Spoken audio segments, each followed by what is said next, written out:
arrancar agradeciendo su generosidad, porque yo sé que después de una jornada de trabajo, usted, como se le ve en las redes casi siempre es por Zoom. Usted, antes se le veía mucho en la televisión, pero ni va a los estudios de televisión. Para mí es un honor que me haya conseguido. Un honor para visitarte aquí. Me encanta el estudio, me encanta el lugar. Me siento como si estoy con Johnny Carson otra vez. Aquí se te quiere mucho, además hemos sido muchos los salvados por ti. Por eso Pero aparte, ahora... ya tampoco manejo mucho de noche, no puedo ver bien. Bueno, pero para los asuntos legales usted tiene buena vista. Todavía. Y no solamente eso, puedo ir a la bodega ahora de gratis. ¿A la Ya bodega? voy a cumplir 71 años. Así que Vas a venir a la bodega que se va a celebrar en el Artime. Claro que estás invitado. Willy, la razón es que durante la semana pasada y esta semana hemos tenido invitados y gente muy preocupada con lo que está sucediendo, el tema de la deportación. Ya. Y queríamos, pues bueno, escucharte a ti, que eres una voz, además una persona que lleva tantos años pues trabajando el tema de inmigración. soy viejo, No quise decir eso, maestro. pero lo entendí. Pero mira, a mí me abochornó que recogieran a estos pobres individuos la semana pasada. Primero, ninguno de ellos es delincuente. El único delito de ellos fue que entraron a los Estados Unidos, se mantuvieron en prisiones de migración, fallaron en el miedo creíble, fallaron en el asilo político, los deportaron y los pusieron en libertad con una 220B porque Cuba no los quería aceptar en ese momento. Entonces, en este momento, a lo mejor va a haber más negociaciones, quién sabe lo que va a pasar, pero ninguno es criminal. Son personas que llevan en la calle 2 o 3 años y que tienen todo el derecho a buscar alguna forma de mantenerse unidos con su familia y siempre hay alguna forma de legalizar. Willy, estas personas, aun cuando tengan permiso de trabajo, aun cuando tengan licencia, aun cuando estén actuando bien en la sociedad, pueden ser deportados. Claro, porque tuvieron una oportunidad de presentar un asilo. Pero ¿qué ocurre? Las personas creen que ganar asilo es fácil. En una cárcel de migración el 90% pierde. En Miami hay jueces de migración que otorgan el 2% de asilo. Quiere decir que el 98% van a perder. El juez que más otorga en Miami otorga al 79%, al 21%. Quiere decir que el 79% perdió. Porcentajemente es muy difícil ganar un asilo. Y en cárcel es más difícil todavía. Entonces, la mayoría de las personas que tienen la 220B, que están aquí, que fueron detenidos, todos habían pasado por una cárcel de migración. Y todos tuvieron o el juicio completo en la cárcel de migración o el miedo creíble completo en la cárcel de migración, perdieron. Entonces ya es muy difícil que se puedan legalizar por el ajuste cubano, porque la 220B nunca es una entrada legal. Ahora, es una pelea, porque puede haber otra forma de legalizarse. Sí. ¿Qué ocurre? Que cuando la Casa Blanca dice no hay negociaciones nuevas con Cuba, es verdad, no tiene que haber negociaciones nuevas con Cuba. En el 2017, el presidente Obama firmó un acuerdo con Cuba, donde Cuba se comprometió a recibir a todas las personas que entraban por frontera y que perdían el asilo o el miedo creíble. Así que todo lo que tienen que hacer no es tener un acuerdo nuevo, es regresar al acuerdo original. ¿Qué ocurre? Que mira, para nosotros es difícil, porque vivimos en esta comunidad y son la familia nuestra. Pero si tú lo piensas, cualquier barcero que es interceptado en alta mar es devuelto a Cuba. Y así ha sido por 25 años. Y hasta cierto punto, la idea de por lo menos de los agentes de seguridad nacional es que lo mismo que están haciendo con los balseros, pueden hacerlo con las personas que entran por frontera y pierden. Es una posición difícil, porque tú tienes que ver la posición de ellos, que es controlar la frontera, y tú tienes que ver la posición nuestra, que es por lo menos darle la oportunidad que tú y yo hemos tenido de vivir en este país, Claro, a otro hermano. O sea, para mí es muy difícil decirle a una persona que esté ahora tratando de entrar a los Estados Unidos, oye, no venga. Ya yo estoy aquí, no vengas tú. Entonces, yo tengo que buscar la forma de ayudar a la persona que también quiere entrar a los Estados Unidos. Willy, una pregunta que yo para esto soy bien... ¿Qué diferencia existe entre la I-220A y la I-220B? Mundos aparte. La 220A, el argumento es que sigue siendo una forma de parol. Cuando tú entras por frontera, el gobierno americano tiene 3 formas de lidiar contigo. Okay. Una, que es la que siempre querían hacer, es que el proceso completo de asilo tiene que ser en detención. Y si ganas, pues entraste al país. Si pierdes, te deportan a tu país. Como hay tantas personas que han entrado y hay tan pocas camas en el centro de deportación, te tienen 2 opciones.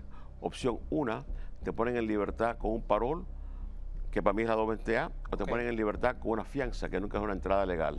Pero ¿qué ocurre con la 220B? La 220B es la persona que uno tuvo un juicio en cárcel, perdió, el país de él no lo aceptó y lo ponen en libertad. Y así tengo cubanos ucranianos, rusos y venezolanos, que los países de ellos, por alguna razón, no pueden aceptarlos ahora. Okay. Y los ponen en libertad con la 220B. O perdieron el juicio, perdieron el miedo creíble, o en algunos casos que tenían corte en la frontera, no se presentaron a la corte. Yo he tenido personas que no se presentaron porque fueron secuestrados en México. ¿Qué ocurre? Tenían miedo de presentarse porque habían asaltado a uno de sus amigos, que también ocurre, y no se presentaron. Al no presentarse, el juez ordenó su deportación. Cuando al fin se presentaron, entraron con una 220B, una orden final de deportación. Ahora, ellos tienen esperanza porque pueden reabrir su caso si tienen una buena razón por la cual no se presentaron. Pero si tú tuviste un juicio o un miedo creíble y perdiste, las esperanzas son más bajas. Willy, otra pregunta que tengo. Si yo gané el miedo creíble, ¿aún así puedo ser deportado? Claro, porque el miedo creíble es lo que te permite presentar un juicio completo o asilo. La evidencia para un miedo creíble es como cruzar el túnel de La Habana a Guanabacoa. Pero la evidencia que se requiere para ganar un asilo político es como ir de La Habana al planeta Marte. La evidencia es astronómicamente más grande, el testimonio es más fuerte. El miedo creíble eres tú con un oficial de asilo.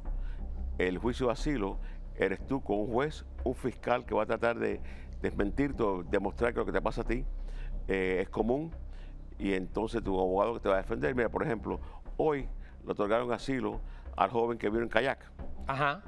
Hoy ya me lo habían puesto en libertad con un parol, pero yo había argumentado que la jueza debía dar asilo, y la jueza hoy nos llamó a la corte, y Sofía Carballosa, que es una de mis abogadas, fue y ganó el asilo, y entonces ya sale con asilo. Pero la posición del gobierno era que él no iba a ser perseguido en Cuba, que era un delito criminal haber abandonado las Fuerzas Armadas. Que por supuesto dice, bueno, qué ridículo es que una persona que desertó de las Fuerzas Armadas cubanas no califique para asilo. Pero si tú lo piensas, la teoría de él del fiscal era que cualquier soldado que deserte de cualquier ejército puede ser llevado al tribunal por deserción, que es un delito criminal, no un delito político. Pero la jueza aceptó el argumento nuestro y ganamos. Ahora, parte del argumento del fiscal hoy era, bueno, pero si tú le das protección a él y das asilo a él, ¿qué va a parar que 100 rusos deserten de las Fuerzas Armadas rusas y vengan a pedir asilo? Y yo, fantástico. Yo quisiera que 1000 rusos desertaran las Fuerzas Armadas rusas y pidieran asilo aquí. Y es más que en este momento tenemos cientos de rusos en la frontera que han abandonado Rusia porque no quieren ser parte de las Fuerzas Armadas rusas. También merecen asilo político aquí. Entonces, tenemos que mirarlo de esa forma. Hoy se ganó. Entonces vamos a ver lo que ocurre mañana, porque al tema, en un juicio, los fiscales van a hacer un argumento, o que lo que te pasó a ti es común y no es persecución política, o es un delito criminal en tu país y te pueden acusar de ese delito criminal. Los médicos, yo me pasé una vez una hora argumentando con un juez, y la fiscal estaba a favor mío, pero el juez estaba argumentando que el problema de los médicos desertores no era un problema político, era un problema de contrato, y que estaban abandonando un contrato de trabajo. Son cosas que tú lo piensas, estás ahí y tú dices, es ridículo, pero es parte de lo que uno tiene que pelear en las cortes de inmigración. Por eso es muy importante pensar y prepararse y darse cuenta, y eso pasa más con los cubanos, con los hermanos nuestros, que no se dan cuenta lo serio que es un juicio de asilo y lo importante que es presentarse, porque por 20 años, del 97 al 2017, tuvimos 20 años de un tiempo de oro, en que si tú eras cubano, te presentabas en frontera o tocabas tierra, te daban un parol y te legalizaba. Pero la gente se olvida que de 1959 a 1986, cubanos que entraron por frontera y perdieron los asilos tenían órdenes de deportación. Tiempo diferente porque no podían deportar a Cuba, pero no lograron legalizarse hasta la amnistía del presidente Reagan del 86. Así que esperaron casi 20 y pico de años para poder legalizarse en este país. Nunca ha sido tan fácil como fue del 97 al 2017. Hemos regresado a la etapa original de las entradas por frontera, que no son tan fáciles como eran por 20 años. Claro. Y es una pelea diferente. Willy, en tu experiencia y en tus años, y además conociendo... Una vez más me estás recordando que estoy viejo. No, para nada. Estos 20 cubanos, que ahora, estos 40 cubanos que están ahora en esta situación y en este limbo, Cuba tiene que aceptar uno por uno. Mira, es muy buena pregunta.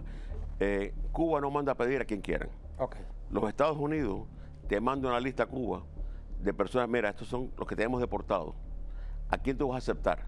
Entonces, Cuba, China y Vietnam se reservan el derecho, porque no tenemos acuerdo con ellos, de a quién van a aceptar. Entonces, de los Estados Unidos le mandan nombres a Cuba. Y de esa lista de nombres, Cuba escoge a los que quieren recibir.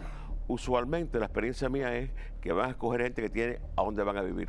Familia inmediata, casa donde van a vivir. Si a ti te deportan para Colombia, tú llegas a Bogotá, sales del aeropuerto, vas al Marriott, que está cerca del aeropuerto, alquilas un cuarto, compras 3 periódicos, buscas trabajo y apartamento para alquilar. Tú llegas a Cuba, vas combinado del Este. Yo nunca he leído Granma y nunca he leído el otro periódico que... Juventud Rebelde. Este mismo, nunca lo he leído. Pero yo no creo que ninguno de ellos tiene una sección de anuncios de trabajo y de apartamentos para alquilar.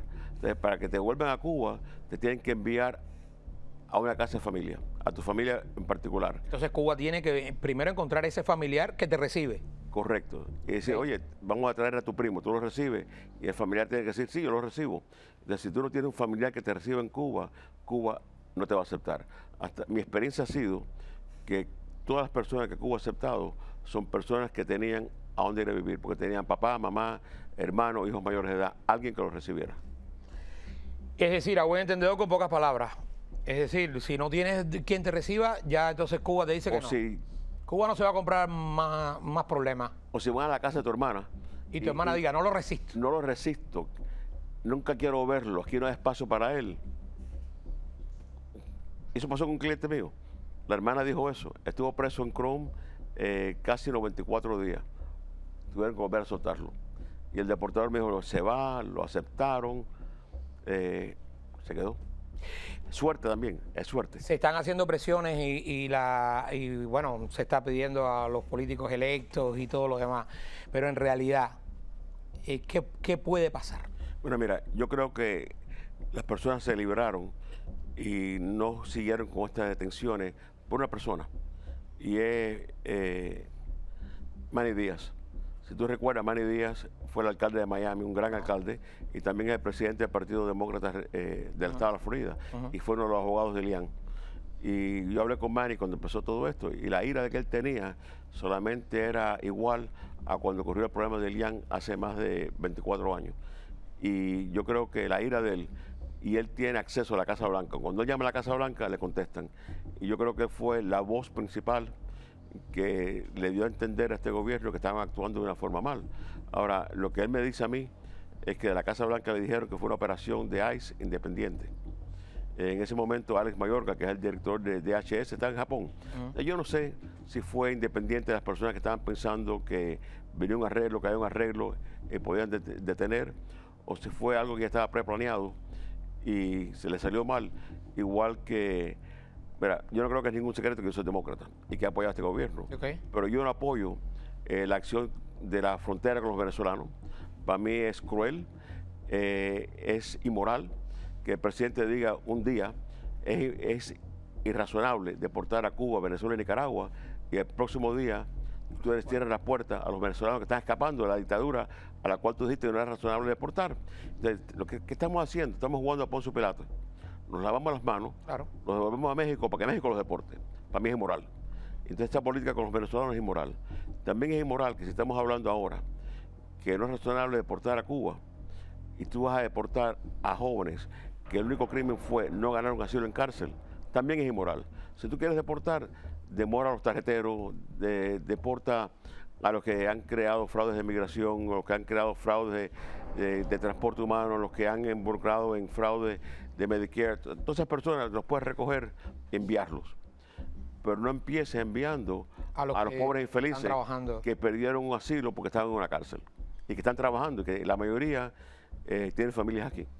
No puedo terminar esto sin preguntarte el caso que, bueno, estremeció a la comunidad, que es la llegada del piloto en el Andó, que no es el primero, en el tiempo que veo, no es el primero. Yo he representado anteriores, en este no estoy involucrado, pero creo que si se hace el trabajo correcto por el abogado que tienen buen chance de, primero lo pueden poner en libertad ahora, Y segundo, si no quieren poner en libertad, puede ir a un juicio, como yo hice con el señor que vino en el kayak, Claro. y tiene una buena oportunidad de ganarse, o con el muchacho que vino en el avión hace un par de años.